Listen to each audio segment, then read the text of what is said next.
Welcome to BRI Super League.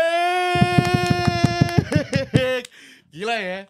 Gokil ya. Ya walaupun gue tadi sempat di pemanasan opening, gue tuh rada-rada tipe dikit lah. Gue rada-rada tipe dikit soalnya masih mikir BRI Liga 1. Oke. Sekarang Super League, harus Super League. Ingat, Yoi. BRI Super League. Kita Iya. harus menghargai nama terbaru dari kompetisi Betul. kasta teratas Liga Indonesia. Kasta teratas Liga Indonesia dan ASEAN. ASEAN boleh. Amin, amin, Amin, ya. amin, ya Rabbal Alamin. Karena di week ini gue nyesel jujur bang, gue nggak nonton semua pertandingannya bang. Kecuali mungkin Persija kemarin gara-gara gue ngeliat lu juga. Oke. Karena Iya. kita lagi ada acara kan sama Iya. Kultur Kid, shout out buat Kultur Kid ya. Dan gue ngeliat lu kayak megang Pas tablet lagi nonton ini. Pas lagi break, gue nonton. Nonton Persija. Nonton Persija. Nah terus tapi gue mau ngomong dulu nih. Lu tapi di di week match day bilangnya game week ya. Di game week pertama lu nonton apa aja nih pertandingan? Gua di game week pertama nonton Borneo lawan Bayangkara. Yeah. Terus juga opening seremonial. Opening ceremonial. Persebaya lawan PSIM. Terus Persib lawan Semen Padang ya. Semen Padang. Terus Persis lawan Persis juga gue nonton. Lawan Madura. Persija lawan Persita. Iya. Nah tapi kalau misalnya sebelum kita nyampe ke sana dulu, kalian jangan lupa dong subscribe dan juga like video ini buat konten-konten umpan tarik lainnya ataupun Liga Indonesia ya. Betul. Gitu. Nah tapi by the way gue mau nanya deh soal seremoninya tuh sebenarnya pertandingannya yang mana sih? Kalau secara seremonial resminya ya, itu Persebaya PSIM. Oh, Persebaya PSIM. Itu Tetapi berarti jam 19.00. Oh 19.00. Nah, pertandingan yang jam 7 malam. Tapi kalau pertandingan yang paling pertama secara de facto itu Borneo lawan Bayangkara FC. Borneo lawan Bayangkara FC. Yes. Itu dimenangin 1-0. Seremoninya gimana tuh? Maksudnya kalau si siapa PSIM nih, gue juga cukup kaget ya. Iya, karena kaget lah. Bang Mukti seneng banget. Iya, bayangin ya, bayangin. Banget, bro. PSIM ini tim promosi. Iya. Udah hampir 17 tahun mungkin gak main di kasta teratas Liga Indonesia. Terus selama pre-season jadi bahan samsak. Sempet kalah sama Bali United 6-0 di pre-season. Yang bikin supporter dari PSIM nampaknya sedikit pesimis dengan pelatih Jean Paul van Gastel. Cuma this is Jean Paul van Gastel. Betul. Pernah bersama Besiktas, pernah bersama Feyenoord. Dia buktikan di Gelora Bung Tomo. Gila away loh masalahnya bro. Away. Lawan Persebaya. Lawan Persebaya tim papan atas musim lalu mereka menang lewat gol Arturo Vidal. Oh bukan. Ezequiel Vidal. Ezequiel Vidal. Apa Ezequiel Lavezzi. Beda dong, beda. Menit-menit akhir tapi ya. Bener menit akhir 90 plus sudah. Gila. Tapi itu tuh ada apa sih yang jadi masalah buat Persebaya sih sebenarnya, kok bisa? Apakah emang ya baru musim pertama? Emang mereka selama pre-season gimana persiapannya gitu loh? Kalau pre-season gue melihat bersama pelatih baru Coach Eduardo Perez dengan pemain-pemain, kombinasi pemain lama dengan pemain baru juga gak ada masalah. Bahkan dalam lawatan ke Austria Barat, tepatnya ke kota Perth, mereka sempat menang 2-0 ya. Lewat lawan asosiasi pemain-pemain dari Australia Barat. Yang dimana itu banyak pemain-pemain yang cukup bagus, tapi Persebaya mampu tampil luar biasa di hawa yang cukup dingin saat itu bahkan. Terus juga sempat mengalahkan PSS Sleman dalam salah satu pertandingan games mereka. Kalau nggak salah tuh anniversary game ya. Kalau salah boleh dikoreksi, itu pertandingan yang selalu dilakukan Persebaya jelang bergulirnya Liga Indonesia, hampir selalu menang dan tampil menawan. Tapi kemarin tuh kayak kekunci gitu sama PSIM Yogyakarta. Kekunci, apakah ini kuncinya tuh benar-benar 90 menit tok atau misalnya kayak cuma babak pertama, babak kedua gitu? Enggak sih, kalau gua ngeliat jalannya pertandingan sebenarnya dipimpin sama Bruno Moreira ya permainan Persebaya ya tetaplah Persebaya gitu. Permainan cepat, permainan atraktif. Cuma memang bermain PSIM dengan cara defense itu salah satu hal yang paling masuk akal kan. Iyalah, maksudnya bunuh diri lah. Bunuh diri kalau bermain terbuka, bermain terbuka. Bahkan Gali Freitas bahkan belum main sejak menit awal saat itu kalau boleh kita lihat gitu. Terus juga kalau gue lihat juga bagaimana PSIM Yogyakarta ini coba main simple, coba bermain pragmatis. Terus juga defense counternya kan kita lihat sebenarnya Persebaya ini perlu gelandang yang lebih kreatif lagi. Iya. Gelandang yang bisa menjadi pembeda. Center back-nya padahal Mitrevski dari Dewa. Ricky Mitrevski didatangkan dari Dewa. Terus juga kita lihat di starting line up ya. Ada nama-nama seperti Rizaldi. Betul, Arif Catur, Rivera, Tony Firmansyah, Malik Rizaldi, Bruno Moreira kan. Ini Gali Freitas aja belum masuk nih. Gali Freitas belum masuk bener lagi. Tapi semoga sih Rivera bisa menjawab. Karena setiap opening game itu sulit. Semua opening game gak pernah ada yang mudah. Iya. Tapi mungkin Eduardo Perez butuh waktu. Mungkin juga Rivera butuh nyetel lagi dengan beberapa pemain-pemain yang mungkin baru ya. Di lini tengah dan lini. Ya benar. Di lini tengah dan di lini depan. Jadi ya menurut gue mungkin pertandingan selanjutnya mungkin ada perubahan sih. Ada perubahan ya. Dari tim Bajul Ijo. Iya ini kan juga pelatih baru dari Persebaya. Mungkin emang masih game week pertama juga ya. Let's see sih sama Persebaya. Soalnya kan ini cukup lumayan bikin kaget juga. Apalagi ya ini sebuah, ya kalau misalnya bisa dibikin hari libur, PSM Yogyakarta semua libur tuh. Libur. Gitu ya. Gila lawan Persebaya bro. Lawan Persebaya menang. Bahkan yang gue lihat tuh mereka main efektif dengan bisa melepaskan lebih banyak shot on target dibandingkan Persebaya. Mereka punya 5 shot on target, sedangkan Persebaya cuma 3 shot on target. Walaupun total shoot dari PSIM lebih sedikit dibandingkan Persebaya. Artinya kan mereka main efektif kan. Bisa memberikan masalah untuk pertahanan Persebaya. Sekali lagi selamat buat Laskar Mataram, warisan Simba. Satu start yang cukup ideal setelah mereka comeback belasan tahun dari kasta di bawah, sekarang ada di kasta teratas. Luar biasa, Persebaya juga ditunggu penampilan terbaiknya juga. Betul, nggak cuman PSIM Yogyakarta yang katanya debut di Liga 1 Super League, BRI Super League, sorry. Yes, BRI Super League. masih gini ya gue. Ya ini adaptasi lah. Adaptasi lah, namanya baru juga ya kan. Tapi Persijap Jepara juga berhasil menyamakan kedudukan melawan PSM Makassar. Iki Jeporo ini Gautama kemarin ada katanya sih. Gue kemarin ngajakin. Kemarin kan kita ada ketemu Gautama juga kan. Iya. Gue ketemu, "Bang, lu mau gak kapan-kapan ngisi Umpan Tarik?" "Oh ayolah, ayo" gitu. Iya kan, dia karena lagi in charge juga sama sepak bola terutama sepak bola Jepara yang dimana Persijap Jepara juga yang sudah lama tidak bermain di kasta teratas. Bahkan di 2019 mereka baru masih main di final Liga 3 loh. Dan sekarang udah di Super League di kasta teratas dan luar biasa bertandang ke Parepare. Parepare ini kalau lu ke Makassar aja kan jauh nih naik pesawat. Lu dari Makassar ke Parepare sama tuh 3 jam setengah 3 jam lagi. juga. Luar biasa. Naik apa tuh biasanya? Bus, biasanya naik bus. Berarti kan lu ada perjalanan sekitar 7 jam sampai 8 jam yang harus lu tempuh untuk menuju Parepare. Dan untuk tim yang seperti Persijap yang biasanya away-nya gak jauh-jauh, hanya sekitaran Jawa Tengah, Jawa Timur ya. Ini harus terbiasa disambut dengan jarak yang cukup jauh. Tapi gua ngeliat pelatih baru mereka, pelatih Lemos juga nampaknya ingin membuktikan bahwa Persijap tidak hanya ingin lewat begitu saja. Betul, tapi memang PSM dalam keadaan yang tidak ideal sebenarnya kalau kita menjudge bagaimana PSM maksud gua. Itu kan juga belum bisa memaksimalkan semua tenaga asing mereka. Iya betul. Kita lihat di starting line up mungkin pemain asing cuma sisa musim lalu aja yang dipertahankan di musim ini, yaitu Aloisio Neto dan juga Victor Luis. Iya. Sisanya pemain lokal karena mereka juga masih terbentur tentang bagaimana sedikit ya konflik lah atau aturan yang harus mereka selesaikan gitu. Ini tuh striker Victor Detan yang pemain muda under 23 kemarin ya? Iya, yang sempat main di ASEAN Championship 2024 dan kemarin di ASEAN Championship U20 ASEAN Championship U23 2025 mereka Victor Detan juga main dan gua lihat golnya berkelas banget, tap in. Yap.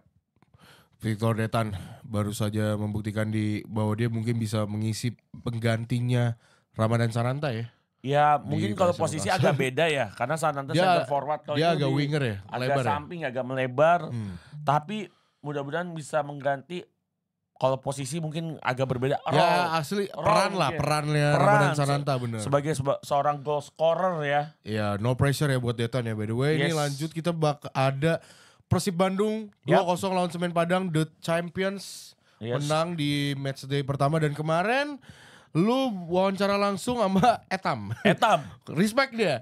Abis pertandingan Persib langsung naik bus. Besokannya ketemu sama gue di Culture Kit bener. Dan gue ngobrol di sedikit chit-chat sama Etam, dia sebenarnya sih ngobrolnya lebih banyak ke timnas ya. Karena gue bilang gue datang langsung ke Osaka di mana itu debut pertamanya dia sebagai starting line up di timnas senior. Starting line up ya. Dan ketika gua ngeliat Etam juga ngeliat, oh ini anak memang mentalitasnya bagus. Main 76 menit dan dia bilang kemarin main 76 menit luar biasa Tam, digantikan sama Febri Haryadi. Dan alhamdulillah jadi man of the match banget kayak gitu. Oke, memang luar biasa Etam, dan Persib juga menang 2-0 dan pembuktian juga bagi striker baru mereka yaitu William yang mencetak 1 gol di babak pertama dan ditutup pesta kemenangan mereka oleh gol dari Febri Haryadi, back from the dead nih. Anak hilang ini akhirnya yang setiap musim tuh mungkin dalam 2 musim terakhir tuh bisa cetak gol sebenarnya Febri Haryadi. Cuma mainnya nggak banyak. Mainnya nggak banyak tuh karena apa sih, cedera atau? Dia cedera cukup parah ya Febri Haryadi, dan kemarin gue lihat Ramadan Sadil Ramdhani juga ngelakuin assist ya. Yes, betul. Kalau gue lihat ya Febri Haryadi tuh di musim lalu aja cuma main 4 kali. Gila. Di musim sebelumnya main 12 kali, yang artinya dalam 2 tahun terakhir cuma main 16 kali, 2 gol. Golnya Febri Haryadi itu kan sebelum yang di awal musim ini kan terakhir kan pas di Liga 1 2023-2024. Liga 1 2024-2025 Febri Haryadi lebih banyak menepi karena di awal musim dia tuh kalau tidak salah cedera lutut. Dan baru akhirnya comeback, langsung cetak gol, bahagia banget. Pastilah. Bisa balik lagi, main nggak banyak, cuma ketika kesempatan itu datang, ketika Febri Haryadi menggantikan Etam, bermain sebanyak 14 menit di waktu normal, bisa cetak eksplosif dengan gaya khasnya dia. Ya kayaknya sih kalau misalnya buat pemain-pemain yang emang eksplosif dan emang mudah dan gampang cedera tuh emang mau gak mau harus bisa jadi super sub yang bagus ya. Iya, ini mungkin akan menjadi peran baru bagi Febri ya. Betul. Tidak mungkin untuk sementara Bojan Hodak tidak memakainya sejak menit awal, tapi ketika Bojan Hodak membutuhkan sebuah flyer, super sub di babak kedua mungkin. Ya buat ngelakuin counter attack cepat, transisi. Mungkin Febri Haryadi mungkin. Kartu asnya bener. Itu bisa jadi senjata barunya Bojan Hodak, karena kan Etam ini juga dari musim lalu mainnya jadi winger juga gitu. Betul, Etam sedikit melebar ya. Karena kita tahu Etam sebelumnya sejak usia muda, walaupun usia saat ini muda ya, tapi udah hitungannya udah senior sih, 24 tahun. 24 ya. Etam tuh kebanyakan main sebagai attacking midfielder. Center attack, midfielder bener. Atau second striker, tapi sekarang jadi melebar, tapi gak masalah bagi dia. Ya ingin membuktikan aja di setiap pertandingan. Dan ada satu nama yang menarik buat gue di laga itu dari Persib, yaitu Luciano Lucho Guikokea. Center defense, double pivot sama Clock berarti. Double pivot sama Clock, gelandang tengah. Ini nampaknya akan menjadi generator baru di lini tengahnya. Sebelumnya siapa ya kalau Clock tuh duetnya? Waktu itu kan kalau di musim lalu kan ada Kocian juga, Mateo, tapi nggak begitu optimal. Terus juga sebenarnya untuk attacking midfielder punya Tiron Del Pino juga. Itu kan Tiron itu kan attacking midfielder kan. Iya, betul. Kalau double pivotnya sebenarnya sih musim lalu plotnya di Kocijan ya. Tapi nampaknya Bojan Hodak kurang puas. Dengan Kocijan, dan juga Boboto juga kurang puas. Tapi akhirnya penggantinya pemain yang didatangkan langsung dari Liga Super Malaysia, tepatnya dari tim Perak. Darul Ridwan. Yes, Perak. Terus akhirnya Lucho sepanjang preseason tampil impresif. Kemarin TSC juga di Thailand ya kan. Thailand, betul. Jadi harusnya sih ini bisa jadi duet. Ya kita lihat aja sih, maksudnya season masih panjang. Betul. By the way, Lucho ini dalam 2 tahun terakhir di Liga Super itu main hampir 40 pertandingan, bisa cetak 15 gol. Sebagai gelandang tengah dia cukup produktif. Iya. Benar. Maksudnya ini bisa jadi center defense yang dibutuhin sama Dejan Hodak juga buat Bojan Hodak, sorry. Atau central midfielder lah. Iya, maksudnya at least buat bisa coming from the second line gitu, buat clean shot atau gimana. Betul. Ya ini bisa jadi solusi. Bisa gelandang box to boxnya Persib Bandung. Ini menurut gua pemain yang cukup versatile di lini tengah. Iya, jadinya mungkin Klok bisa lebih mengontrol lini tengah jadi lebih leluasa karena udah ada tukang jegalnya di sini nih gitu. Si Lucho ini. Betul. Ya, kita lihat aja apakah Persib Bandung bisa three-peat champions. Satu nama lagi sebenarnya yang menarik. Ini pemain yang sebenarnya posisi naturalnya ini kalau nggak right back, DMF atau CB. Yep. Tapi di laga melawan Semen Padang diposisikan sebagai left back yaitu Frans Putros. Frans Putros ya. Ini pemain asing terakhir sejauh ini yang didatangkan oleh Persib Bandung dari klub Port FC. Ini pemain tim nasional Irak yang dimana akan bertanding melawan Indonesia. Iya, oh berarti nanti dia bakal lawan Indonesia dong di. Betul, dia kan backnya Irak ya. Oh, menarik. Dan kemarin juga Etam cerita pas lagi di Culture Kit ngobrol. Tam, gimana nih? Sekarang satu tim sama Frans Putros. Yang dimana Frans Putros ada kemungkinan jadi lawannya Etam di babak round 4 ketika Indonesia ketemu Irak. Iya nih Bang, bakal seru banget. Cuma itu berkah mungkin Tam. Sekarang Etam baik-baikin aja Frans Putros. Entar tinggal dikulik Frans Putros lemahnya di mana? Kelemahannya di mana? Iya. Susah ngelawan overlap atau gimana? Betul. Inverted gitu ya. Dieksploitasinya di titik mana? Itu entar kuliknya di Etam. Coach Patrick mungkin nanti nanyanya sama Etam, Coach Alex Pastor, terus juga Coach Denny Lanzat mungkin nanti nanyanya sama Etam. Betul. Gimana nih nge-eksploitasi back Irak ini? Blessing in disguise. Iya. Oh tadi gue baru ngeliat, kayaknya musim lalu tuh Adam Alis kayaknya ya. Klok tuh sama Adam Alis. Karena coachiannya kurang optimal. Makanya sama akhirnya Adam Alis. Iya. Dan Adam Alis tadi kan cuma pinjaman dari Borneo. Iya, akhirnya udah dipermanenin. Iya, dan itu kemarin itu udah main belum sih? Si siapa tuh yang baru didatengin dari Persebaya? Si siapa? Bukan Maulana, bentar. Maulana. Ya pokoknya nanti ada ya. Gue kayak salah lihat juga deh. Oke, nextnya itu habis Persib Bandung 2-0 Semen Padang ada pertandingan yang menurut gue lumayan cukup harus dibincangkan. Gue nyesel banget gue nonton. Karena dua tim ini yang gue tonton di musim lalu sebelum akhirnya Persib juara ya. Itu adalah Dewa United versus Malut United. Ini pertandingan gila sih. Dua kuda hitam. Ini gila sih. Iya. Ini Dewa United sama Malut United. Ini gue agak kebentur sama acara ya. Yes. Tapi gue nonton malamnya gue nonton full match-nya di aplikasi dan ini intensitas pertandingannya gila sih. Ini Malut United atau Persib V2.0. Ada yang ngomong juga ini Ciro, Tyron, Franka main ya kan. Terus si itu jadi DDS tuh jadi cadangan ya kan. Yeah. Walaupun akhirnya dia nyetak gol juga. Nyetak gol gitu. Penalti ini Dewa United versus ini pensiunan Persib. Karena ada Fred Butuan juga di Malut United. Benar. Malut United ini satu dinamika di Liga Indonesia bahwa lu bisa kadang jadi kawan, kadang bisa jadi lawan. Betul. Dan di Dewa United center back ya Kuipers Pak. Kuipers yang makanya semua pemain Persib tuh pada bagi rata semua ya. Kemarin kan bukan Kuipers saja, Edo Febriansyah. Edo Febriansyah left backnya ya. Left backnya. Bener. Nah makanya ini kalau misalnya kalian belum nonton episode yang kemarin umpan tadi kita tuh udah ngebahas kalau sebenarnya ini Persib Bandung nih pemain banyak yang dicolongin semua. Iya kan kita udah bilang Persib Bandung itu dari Kevin Remendoza sampai DDS itu bisa dibikin hatur nuhun betul. Saking banyaknya pemain yang keluar dan elevennya ya bisa dibikin nih. Di game week pertama Liga Super langsung ketemu Malut United ketemu Dewa United. United ada Edo, ada Nick. Di Malut tadi udah gue bilang ada Tyron, ada DDS, ada Ciro Alves yang cetak gol langsung dan ada Gustavo Fransa juga. Iya. Tyron pun ngelakuin assist ya. Sayuri juga ini seperti biasa ya, cetak gol. Biasa lah mereka kakak adik gitu ya. Dan Sayuri juga yang dijatuhkan oleh Wahyu Pras. Yang dimana Wahyu Pras ini back Dewa yang musim lalu main untuk Malut United. Oh, jadi lumayan banyak ini cerita-cerita menarik ya. Reuni. Nyesel gue nonton nih. Gue juga karena Lili Pali juga main kan itu kayaknya gantiin Rafael Strike ya. Iya di second half ya. Second half bener. Dia main langsung gantiin Rafael Strike dan langsung bikin beberapa peluang. Bahkan gue catat tuh ada sekitar 3 shoots yang dilepaskan oleh Lili Pali. Hanya 46 menit itu yang memang dibutuhkan oleh pelatih Jan Olde. Kehadiran dari Lili Pali ketika Rafael belum perform. Betul. Dan kita harus akui bahwa Henry Susilo bisa membuktikan.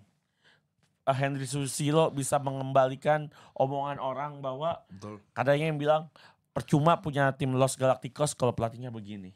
Tapi lawan Jan Olde dengan skuad mewahnya yaitu Dewa United, Malut mampu tampil terengginas di kandangnya Dewa United di Banten International Stadium yang dimana sudah dipadati oleh supporter Dewa United. King from the West now handle the East, ya kan? Yes. Dari Barat sekarang handle the East, ya itulah pelatih Malut United. Henry Susilo ya. Ini bisa dibilang Malut United tuh benar-benar skuadnya gila, men. Ini gila sih. Bro, Tyrone Ciro, Sayuri Brothers, ya kan? Franka di center back juga, masih ada DDS, Lestaluhu, Adriansa, Freds Butuan juga. Jadi ini ya kita lihat ya, maksudnya Malut United apakah targetnya bisa melebihi dari musim lalu, di mana musim lalu itu jadi peringkat 3 jatuhnya. Ya sebenarnya kan peringkat 2, 3, 4 itu kan demet-demetan lah ya. Iya, karena tapi tetap aja ya secara de facto atau de jure ya peringkat 3. Betul. Walaupun cuma beda sepoin ya peringkat 3 ya peringkat 3. Betul, tetap peringkat 3. Jadi kayak misalnya kita akan lihat ke depannya apakah dia bisa nambah targetnya jadi peringkat 2 ataupun bahkan juara, men. Yes, betul men. Dan menariknya respon dari Jan Olde selaku pelatih dari Dewa United atas kekalahan ini. Dengan skuad mewah seperti ini kan rasanya nggak mungkin ngeliat Dewa United harus tertati-tati lagi dari papan tengah gitu kan. Betul. Terus ada Madura United 1-2 Persis Solo, Bali United 1-1 Persik, dan inilah headlinernya. Menurut gua kemarin gini, Bang. Gua kan ya kita kan kemarin kultur kit ya kan. Betul, terus kan tackle bebas main di situ penutupan. Terus gua ngeliat nih ngapain nih Bang Labib kok ada tablet di kursi. Bukan di kursi bahkan di podium. Di podium. Di podium saya naruh tablet. Terus pas gue lihat wow, ada pertandingan Persija melawan Persita. Dan waktu itu pas gue nonton liat tablet lu masih 1-0 sih. 1-0. Masih 1-0 dan jujur gue akuin itu main di JIS kan. Gue akuin ini mungkin gimana ya gue bilangnya. Stadionnya megah banget. Betul. Megah banget. Emang bener-bener kayak identitasnya Persija tuh makin kelihatan banget di situ. Iya. Tapi mohon maaf. Marwahnya Persija. Marwahnya bener marwahnya. Tapi mohon maaf nih. Saya ngelihat ada yang aneh di rumput. Yes. Emang kurang. Jordi Amat juga sampai komen kan. Yes, emang rumputnya harus ada perbaikan ya. Itu. Betul. Kalau kita bicara infrastruktur, sebenarnya kan infrastruktur paling utama dari sebuah stadion dari klub profesional adalah rumputnya dulu. Betul. Tapi Persija kemarin kita kalau lihat benchnya mewah. Bentuk benchnya mewah. Bentuk tribunnya mewah. Tribun VIP, tribun timur, utara, selatan, luar biasa. Gini loh, kayak gue tuh ngeliatnya kayak bener-bener ini gue tuh paling suka ya, gue paling suka kalau stadion tuh udah keren itu adalah pencahayaannya. Nah pencahayaannya tuh bagus banget. Wah gila, justru emang pencahayaannya bagus banget. Terus kayak dan kemarin itu fans Persija ngelihat 2 gol screamer. Gila. Alano dan juga Maxwell. Pilih lu menurut lu paling keren mana golnya? Gua milih Maxwell. Maxwell. Bukan Maxwell temennya Ibra ya? Iya beda. Beda ya. Orang Brazil banyak namanya Maxwell. Iya Maxwell banyak. Cuman golnya Maxwell itu benar-benar dari kamera ke ujung sampai streamer itu fans Persija di belakang gawang tuh pada kaget. Wow, gede-gede itu mah gila. Itu gila banget, men. Golnya Maxwell itu ada gol ketiga ya? Iya, gol ketiga. Iya, bisa dikatakan killing the game dengan cara yang sangat killing. Yap. Dan itu kan gol selanjutnya ada golnya Alano yang dari tiang deket. Yap. Presisi pupat gila itu benar-benar bagus banget. Dan sisanya ada gol Rizky Ridho dan Alano juga yang gol pertama 1-0 kan Alano juga kan. 1-0 tuh Rizky Ridho dulu. 1-0 Rizky Ridho itu juga set play bagus dari si siapa nomor 10? Gue kira Gajos. Gustavo Franza. Gajos sudah gak ada. Gajos sudah balik ke Liga Polandia. Terima kasih Gajos untuk 2 musimnya tapi dia Polandia Liga 2 ya balik. Liga 2 karena usianya juga udah 35 tahun ya. Udah tua lah, wajar lah, biasa main di Legia Gdansk, di Legia Warsawa gitu. Lepoznan ya.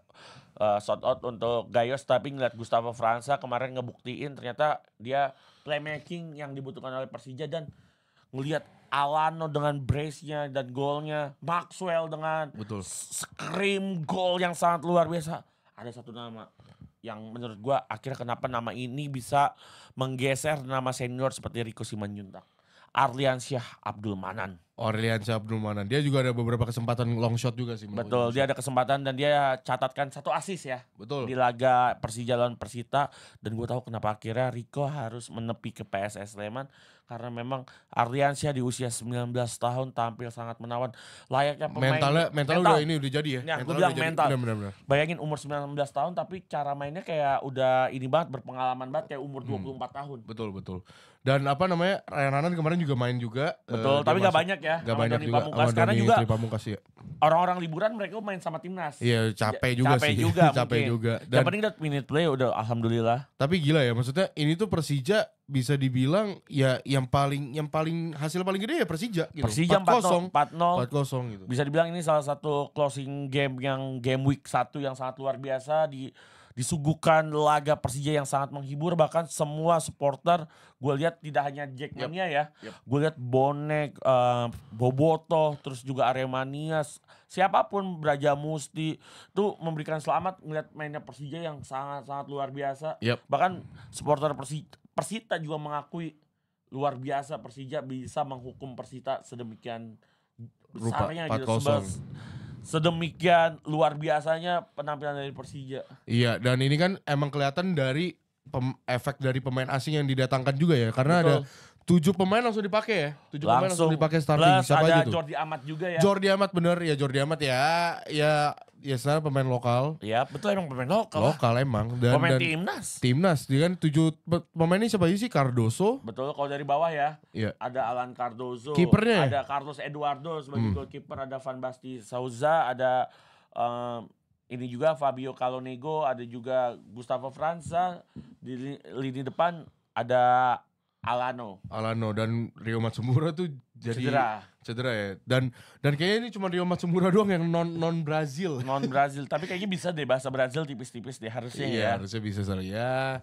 Inilah Persija ya dengan menang 4-0 dan juga efek dari pemain asing. Nah, kayaknya emang game week pertama nih banyak banget pemain asing yang menunjukkan taringnya juga. Nah, itu bener banget ya. Nah, itu gila ya. Tapi menurut lu yang ya ini tapi agak bias juga ya kalau bisa dibilang pemain paling outstanding di game week pertama ini siapa? Gini deh, gak usah pemain asing juga deh, pemain lokalnya deh. Pemain lokal all aja deh. Kalau pemain lokal kan kalau pemain ya karena Persija yang tampil menawan harus gua akuin sih brace dari Alano membuat dia ada outstanding juga. Iya, dan satu gol keren juga sih menurut gue. Terus juga gua ngeliat ada sosok dari pemain Bali United, Boris Kopitovic juga. Itu mencetak gol yang membuat akhirnya Bali United terhindar dari kekalahan. Terus juga ada pemain Persis Solo yaitu Kodai Tanaka. Yang didatangkan dari S-League, dari Albirex Niigata Satelit. Yang langsung tampil mempesona, dia cetak 1 gol dan 1 assist di markas Madura United yang membuat Persis Solo dapat 3 angka. Kalau Persib Bandung gua ngelihatnya sih masih berharapnya William Marsilio sih. CAM itu ya, CAM. Iya, seorang gelandang serang yang menurut gua sangat kreatif sepanjang preseason tuh. Luar biasa penampilannya. Kita lihat ya bisa nggak gantiin perannya Tyron lah. Iya, emang harusnya sih William Marsilio bisa menjawab itu. Ya itu dia. Dan juga tadi kalau ngomongin soal William Marsilio juga Persib Bandung juga siap melawan Manila Tigers ya di AFC Champions League tuh. Menurut lu gimana nih? Ini kan kualifikasi ya? Kualifikasi. Atau playoff terakhir gitu. Kalau bahasnya tuh dulu kualifikasi 3 tuh kalau di Liga Eropa. Kualifikasi 3. Iya, ini playoff. Tapi setelah ini udah langsung masuk grup. Masuk grup AFC. Iya, jadi sebenarnya ya secara koefisien juga tuh kita harusnya kalah sama Filipina. Harusnya nih mainnya di Manila Tigers. Tapi sebagai informasi ya, ingat sebagai informasi, stadionnya Manila Tigers itu di atas mall. Tuh info lagi aja tuh dari Labib. Stadionnya di atas mall. Di atas mall. Kalau Tampines Rovers, klub dari Liga Singapura. Tanmir Rovers, gue kira Tanmir. Lapangannya itu dikelilingin mall. Oh, lapangannya dikelilingin mall. Kalau Tampines, kalau Manila Tigers. Itu unik juga ya berarti ya? Tapi yang menarik kalau Manila Tigers lu harus naik dulu ke lantai paling atas. Harus naik dulu ke lantai paling atas baru nyampe lapangannya. Taruhlah lantai 4 gitu. Jadi lu harus masuk mall ke lantai 4 baru masuk ke stadion Manila Tigers. Stadionnya di situ baru. Stadionnya di atas mall itu dan menurut AFC ini nggak layak lah. Nggak layak karena bahaya gitu maksudnya. Ya banyak lah, banyak standar-standar yang nggak dipenuhi dari stadionnya Manila Tigers yang dimana akhirnya muncul kesepakatan stadionnya home-nya dipindahkan menjadi di markasnya Persib Bandung di GBLA. Dan ini menjadi advantage bagi Persib Bandung. Harusnya sih menang. Harusnya sih menang. Harusnya Advantage lah. Ini bro. Dari Nuansa Mall ke GBLA bro. Beda bener. bro. Nuansa Mencekam Mall. bro. Ini Boleh dicek mencekam ya, bro. boleh dicek ke akun officialnya Manila Tigers. Lu buka, lu lihat itu ada cara masuk ke stadionnya Manila Tigers. Masuk mall. Yap. Kayak lu masuk mall, tapi main di GBLA kita tahu semoga supporternya Mencekam pasti. Persib bisa pasti memberikan ini full tidak house. tidak hanya memberikan dukungan bagi Persib Bandung, tapi memberikan teror, memberikan sebuah tekanan untuk Manila Tigers. Ya itu pasti ya, karena apalagi maksudnya ya kemarin juga banyak yang lihat permainan Persib Bandung 2-0. Meyakinkan ya. Ngelihat juga pengen ngelihat pemain-pemain barunya juga, gue yakin bakal full house, bakal stok banget dibanding kemarin, apalagi ini ngomongin soal Asia. Ya, betul. Kemarin makanya gue lupa nih pemain Persib yang baru datang itu, gue lupa lagi center defense. Ya, Alham Raheanusa. bukan. Siapa, cari dulu nggak apa-apa. Oke. Pokoknya dia tuh juga bilang kalau emang Persib Bandung ya of course Liga 1 tuh tetap jadi pilihan utama. Cuman ya mereka mau settle lebih tinggi lagi ya itu ya udah ya namanya soal Asia gitu, pertandingan di Asia. Kalau bicara di Asia kan musim lalu juga prestasinya Persib Bandung bisa dikatakan jauh dari kata baik kan ya. Betul. Tidak lolos dari fase grup, tapi ini kesempatan datang lagi main di kompetisi Asia tapi harus dari playoff. Kalahkan Manila Tigers dulu, kalian bisa fokus. Persib Bandung bisa fokus, abis itu di grup tinggal kita lihat lawannya siapa dari drawing nanti. Betul. Dan menurut gua kayaknya Persib Bandung udah siap deh. What if Persib bisa lolos ke fase grup dan lawannya siapapun di grup, Persibnya ya gak takut dan siap gitu. Apalagi dengan dukungan Boboto yang siap datang di laga kandang dan laga tandangnya Maung Bandung. Iya, tadi yang gue maksudnya Dewangga ya guys ya. Iya, okay. Dewangga lu lupa mulu ya. Pokoknya itu ya guys dari Umpan Tarik episode kali ini. Kalian jangan lupa komen dan juga like dan juga share ke teman-teman kalian yang nonton Liga 1 karena kita bakalan bahas seputarnya di sini dan kita bakalan kembali di minggu depan tentang hasil game week 2 Liga BRI Super League. Ya oke, itu aja Umpan Tarik. Gua Waldo cabut. Gua Labib Sadat cabut. Thank you semuanya.